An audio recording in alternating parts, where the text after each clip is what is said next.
सभी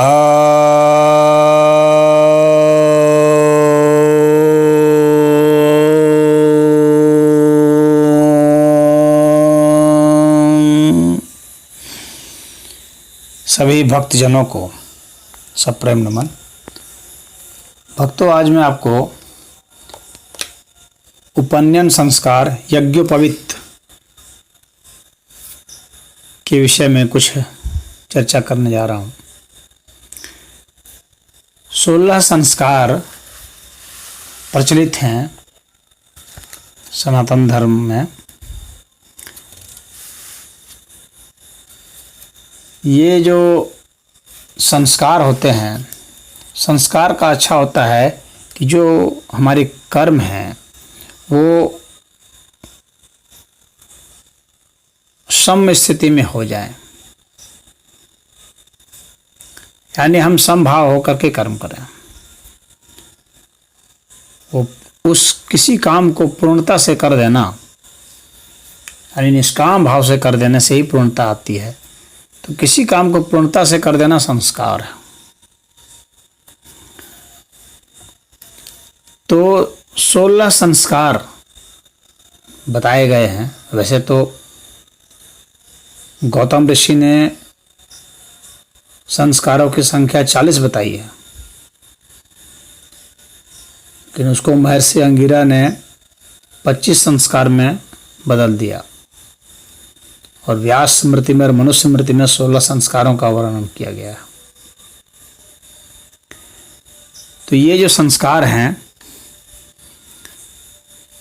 जो 16 संस्कार जो प्रचलित हैं, उसमें गर्भाधान, पुंसवन, सीमंतोन्नयन, जातकर्म, नामकरण, निष्कर्मण, अन्नप्राशन, चूड़ाकर्म, विद्यारंभ, कर्णवेद, यज्ञोपवीत, वेदारंभ, केशांत, समावर्तन, विवाह और अंत्येष्टि, ये 16 संस्कार हैं। तो आज जो है मैं यज्ञोपवीत संस्कार के विषय में कुछ कहने जा रहा हूँ।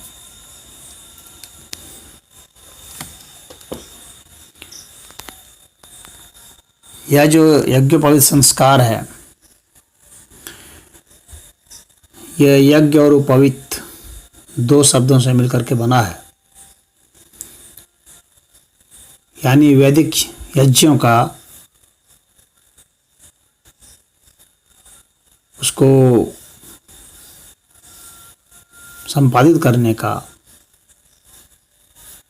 किसको अधिकार होना चाहिए, तो वह एक अधिकार सूत्र है। यह जो व्यक्ति वेद में पारंगत हो जाएगा, जो विद्वान होगा, चरित्रवान होगा, निष्काम भाव से जो किसी कर्म को संपादित कर सकता है, वही वैदिक यज्ञों को संपादित करता है। तो उसके लिए यह एक प्रतीक के रूप में या उनको प्रण के रूप में, एक संकल्प के रूप में हर समय याद दिलाते रहने के लिए यह यज्ञोपवीत संस्कार किया जाता था, जिसको जनेऊ संस्कार भी कहते हैं। ये दूसरा जन्म माना जाता था। तो कहा जाता था कि द्विजाति पुरुष के लिए यह होता था। द्विजाति का अर्थ दूसरी बार जो जन्म रहा है, यानी इसी जन्म में जो दूसरी बार जन्म रहा है। तो पहली बार माँ के गर्भ से जन्मा, माँ की कोख से जन्मने के बाद उसको अभी अधूरा ही माना जाता है, तब तक जब तक कि वह शिक्षा में संस्कारित न हो जाए। तब और शिक्षा में कैसी? वेद की शिक्षा में, ज्ञान की। तो ज्ञान विज्ञान की शिक्षा में जो पारंगत होने के लिए जो संकल्प लिए जाएंगे, वो है यज्ञोपवीत धारण करने का नाम है। इसको ब्रह्मसूत्र भी, यज्ञोपवीत का नाम ब्रह्मसूत्र भी था, यानी परमात्मा का सूत्र। इसमें सूत्र का अर्थ फॉर्मूला भी होता है और सूत्र धागा को भी कहते हैं। तो इस यज्ञोपवीत में धागे दिए जाते हैं जो कि कंधे से लटकते रहते हैं। तो ये जो धागे होते हैं ये सूत के होते हैं और इसकी जो लंबाई है वह 96 अंगुल की होती है।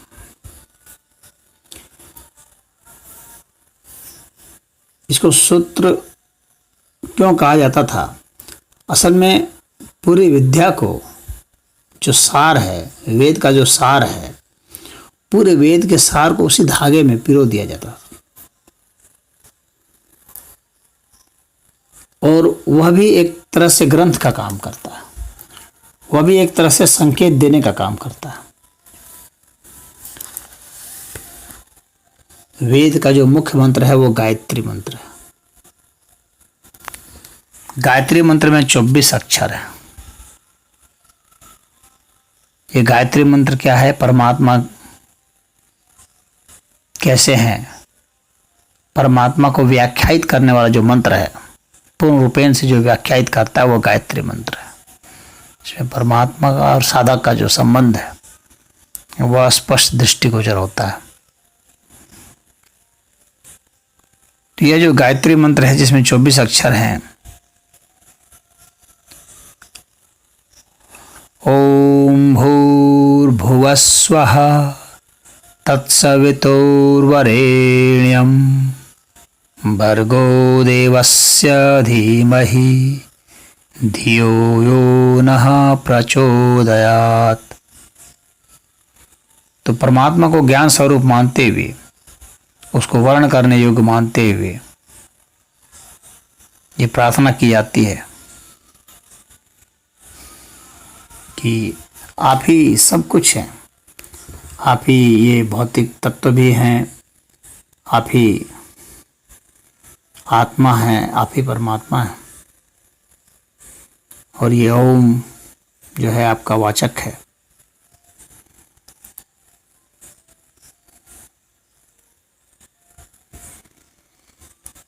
और आप ही जो है ज्ञान पुंज है और आप ही जानने योग्य हैं।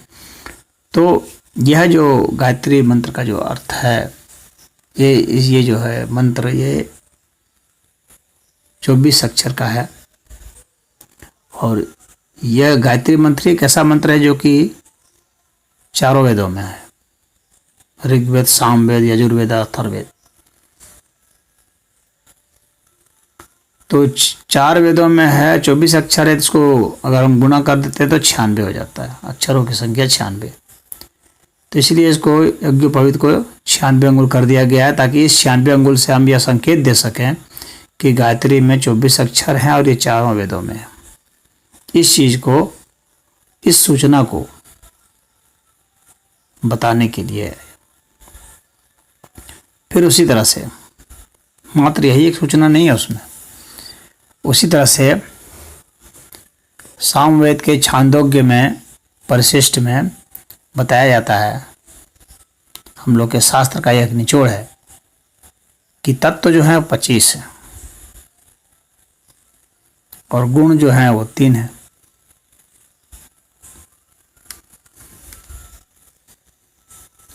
रजोगुण, सतोगुण, तमोगुण। तिथि जो है 15 है।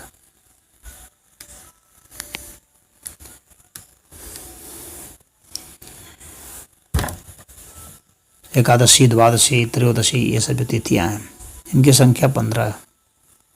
उसी तरह से वार 7 हैं, सोमवार, मंगलवार आदि।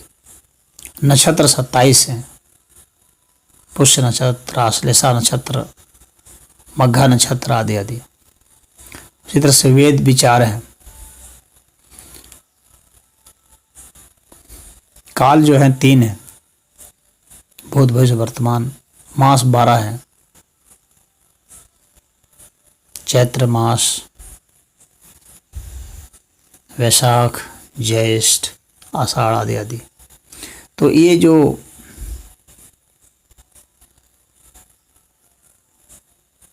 सूचनाएं हैं तत्व की, गुण की, तिथि की, वार की, नक्षत्र की, वेद की, काल की, मास की,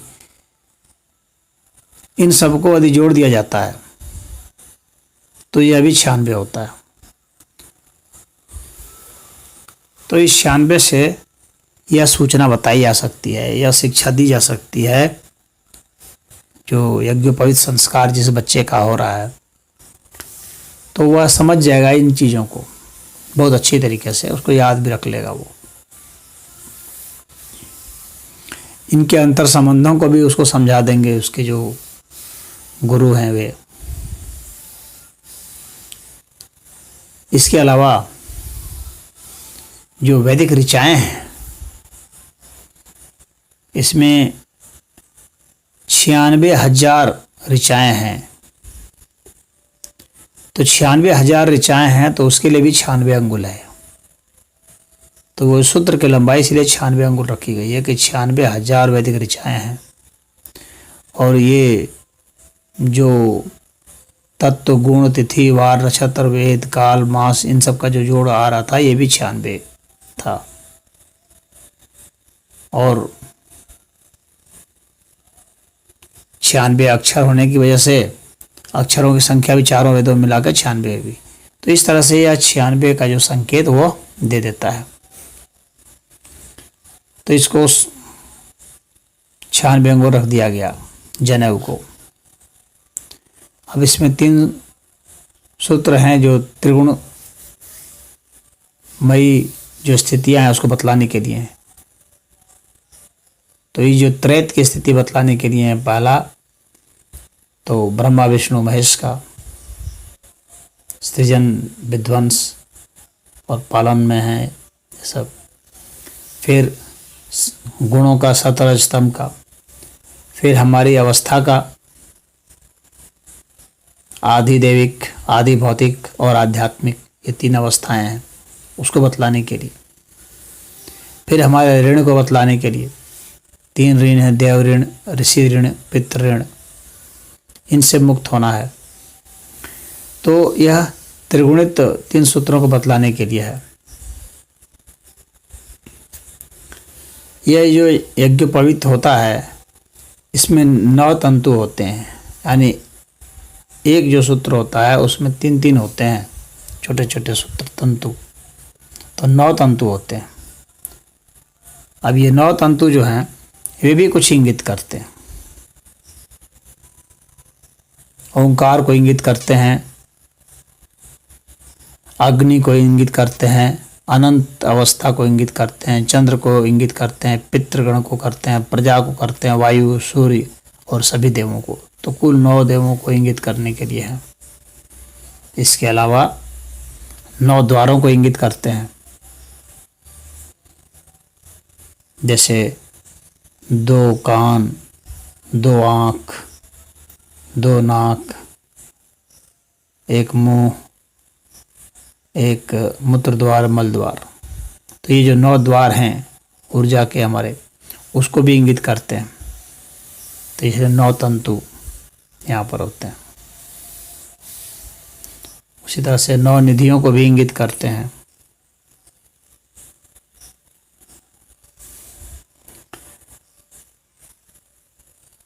अब इसमें फिर जनेऊ में गांठ बांध दी जाती है।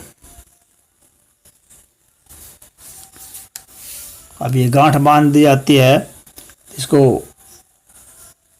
इन गांठों से नीचे एक और जो छोटी सी गांठ होती है उसको ब्रह्म ग्रंथि कहते हैं। तो ये ब्रह्म ग्रंथि यह है कि हमें इस ब्रह्म ग्रंथि को सुलझाना है। ये परमात्मा को इंगित करने के लिए है, यह ब्रह्म ग्रंथि जो उसमें जनेऊ में होता है।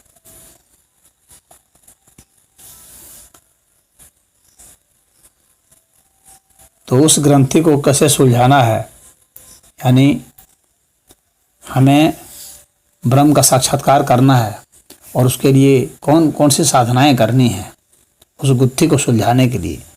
तो उसका संकल्प वहाँ पर लेना पड़ता है और बराबर वो याद दिलाने के लिए होता है।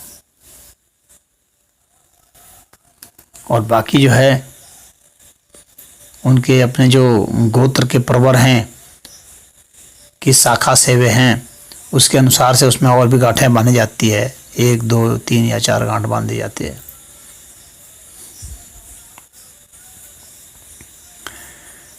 अब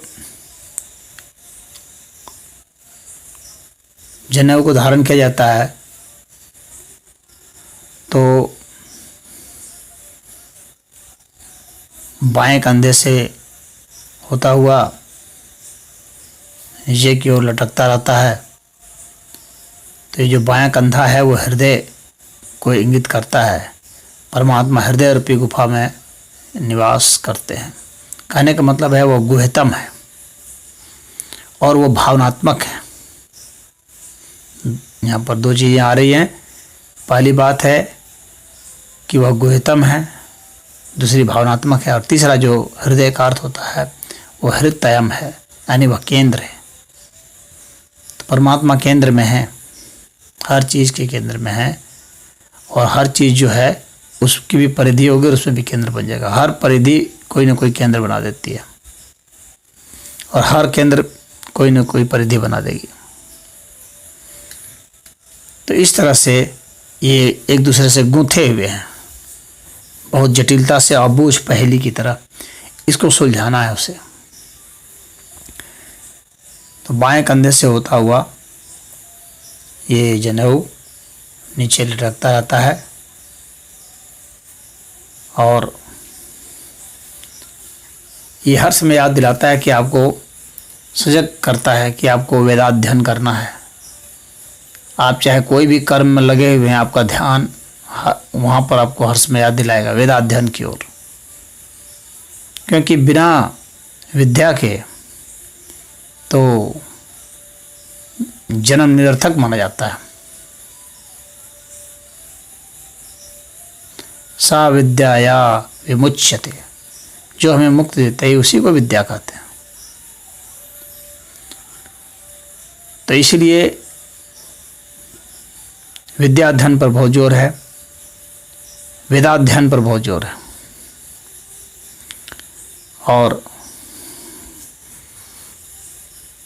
उसके लिए हर समय उसे दृढ़ करना, संकल्पवान बनाए रखना, हर समय वो यत्न करता रहे, उसके लिए यह एक चिन्ह उसे दे दिया गया है। एक तरह से उसे खूंटी से हुक से टांग दिया गया है ताकि हर समय उसको ख्याल रहे, सामने हर समय रहे और अपने को वह भूले नहीं, आपको कर्मों में लिप्त ना हो। हर समय उसे याद रहे कि मेरा लक्ष्य क्या है, मुझे कहाँ जाना है, मेरी मंजिल कहाँ है।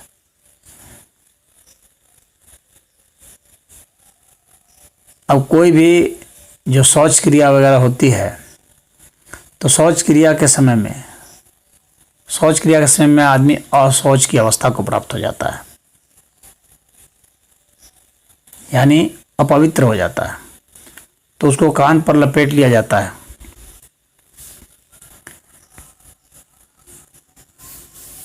क्योंकि कान के विषय में कहा जाता है कि हमारे जितने सारे अंग हैं शरीर के, इन सब की नस नाड़ियाँ जो हैं कानों में जाती हैं, यानी सबका वहाँ प्रतिबिंब केंद्र है और वहाँ पर उनका प्रतिनिधित्व है। और उनको प्रेशर करने से, उनको दबाने से उन केंद्रों को छेड़ा जा सकता है, वहाँ ऊर्जा का संचार किया जा सकता है। तो कान में उस धागे को लपेटते हैं, वह भी एक संकल्प दिलाता है कि जो है अब मैं अशौच की स्थिति को प्राप्त होने जा रहा हूँ, फिर मुझे शुद्ध होना है, यानी सदैव मुझे पवित्र बने रहना है। और जिस वक्त अपवित्रता की स्थिति होती है, मलमूत्र त्याग के समय, उस वक्त हमें इसे कान पर चढ़ाए रखना है ताकि वहाँ के देवता सक्रिय रहे, वहाँ की ऊर्जा सक्रिय रहे। देवता अर्थात शक्तियों के अधिष्ठाता, शक्तियों के स्रोत। तो कहा जाता है कि वहाँ आदित्य का, वसु का, रुद्र का, वायु का, अग्नि का, इन देवताओं का निवास है, यानी ये शक्तियाँ वहाँ पर रहती हैं कान में। तो इसलिए कान की मालिश बहुत ज़रूरी होता है। एक्यूप्रेशर पद्धति में इसका बहुत महत्व है। मालिश के नेचुरोपैथी प्राकृतिक चिकित्सा में बहुत महत्व है। एक्यूपंक्चर में बहुत महत्व है। वहाँ को छेद दिया जाता है। ऐसे एक संस्कार जो है वह छेदने का भी संस्कार है, कर्णवेद, जिसमें कान को छेद दिया जाता है। तो एक्यूप्रेशर की विधि हम लोग, एक्यूपंक्चर की विधि हम लोग के यहाँ बहुत पहले से थी, तभी हम लोग उसकी मालिश करते थे और वहाँ पर छेदते भी थे। और वहाँ पर जो है अलंकारिक चीज़ों को धारण करना, गहना वगैरह पहनना, ये सब भी होता था सुंदरता के लिए। तो खैर उसको उसमें चढ़ा लेते हैं और बाद में फिर वो बदल लेते हैं। वर्ष में एक बार बदल लिया जाता है, या जब भी वो असोच की स्थिति को प्राप्त हो जाए तो उसको बदल लिया जाता है, यह बतलाने के लिए कि हमारा मन अशुद्ध न हो, हर समय पवित्र बना रहे। हम भूले नहीं भगवान का नाम, हम जाप करते रहें, स्मरण करते रहें, साधना करते रहें, ज्ञान अर्जन में सदैव लगे रहें, शुभ कर्म करते रहें, स्वयं को पवित्र करते रहें। न ही ज्ञानेन सदृशम पवित्रम यह विद्यते। भगवान कृष्ण ने गीता में कहा है कि ज्ञान के समान और कुछ भी नहीं है जो हमें पवित्र कर सकता हो। इसलिए ज्ञान अर्जन जो है सबसे महत्वपूर्ण है, और उसके लिए यज्ञ पवित्र संस्कार। हम ज्ञान अर्जन किस लिए करेंगे? तो मुक्त होने के लिए करेंगे, मुक्त करने के लिए करेंगे। यानी स्वयं तो मुक्त होंगे ही, दूसरे को भी मुक्त करेंगे। सभी दुख दर्द से मुक्त, जन्म मरण से मुक्त, तमाम क्लेशों से मुक्ति, तमाम अज्ञानताओं से मुक्ति, तमाम शोषण से मुक्ति, तमाम अत्याचारों से मुक्ति, तमाम असत्यों से मुक्ति, तमाम अन्यायों से मुक्ति, तमाम दास्ता से मुक्ति, उसी को मुक्ति कहा जाता है। तो ये मुक्ति का जो संदेश है, यह यज्ञोपवीत का संदेश है, उसके लिए यह दिया जाता था। कुछ लोग का यह आरोप है कि यह जो है सिर्फ उच्च वर्ग के लोग, उच्च वर्ण के लोग करते थे, नीचे के वर्ण के जो लोग नहीं है। तो ऐसा नहीं है। जो भी व्यक्ति, उच्च वर्ण का यहाँ पर कुछ मतलब नहीं है। उच्च वर्ण का एक ही मतलब है कि जो शिक्षा के लिए तैयार है, उसी को दूसरा जन्म कहा जाता है। चाहे वो किसी भी जाति का व्यक्ति रहा हो, यदि वह शिक्षा के लिए तैयार है तो उसका दूसरा जन्म है। और ऐसे वेद के ऋषि हुए हैं जिनके विषय में कहा जाता कि वे दासी पुत्र थे, जैसे नारद दासी पुत्र थे। तो इससे कुछ फर्क नहीं पड़ता है कि वे किस जाति विशेष से आ रहे हैं। तो वहाँ पर उस समय में जाति का वैसा विकास भी नहीं था जैसा कि आज हम लोग जो पाते हैं। उस वक्त तो वर्ण व्यवस्था थी। तो जो अध्ययन के लिए तैयार है, अध्ययन के लिए, साधना के लिए तैयार है, तो वे लोग यज्ञोपवीत संस्कार के अधिकारी थे। वो चाहे कोई भी व्यक्ति हो, कहीं का हो, किसी भी देश का हो, किसी भी भाषा का हो, किसी भी जाति विशेष का हो, जिसको आज हम लोग उस वक्त आजीविका मान लीजिए, आज जिसको जाति कहते हैं उस वक्त आजीविका मान लीजिए, क्योंकि आजीविकाएं तो उस वक्त थी। जैसे आज जिसको हम लोग मलाह कहते हैं, उस वक्त भी थे जो कि नदी पार वार करते थे। तो वो कोई जाति नहीं थी बल्कि आजीविका थी, कोई भी उस काम को कर सकता था।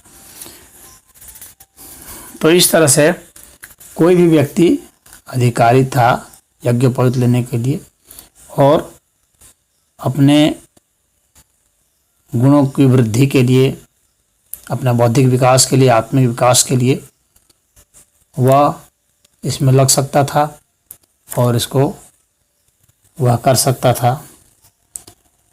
और यह उसको सभी को वह था। और ये मुख्य रूप से जो हमारे ग्रंथ हैं वो यही बतला रहे हैं कि वह व्यक्ति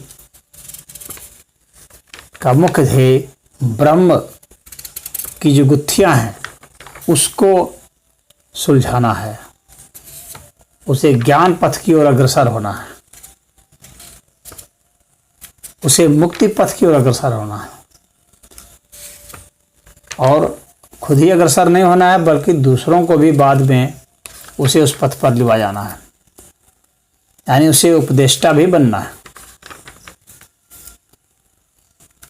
तो उपदेशक भी बनिए, उपदेष्टा भी बनिए, शिष्य भी बनिए, गुरु भी बनिए, लेकिन ये सब तो तभी होगा जब हम उस शिक्षा की ओर चल पड़ेंगे जिसकी चर्चा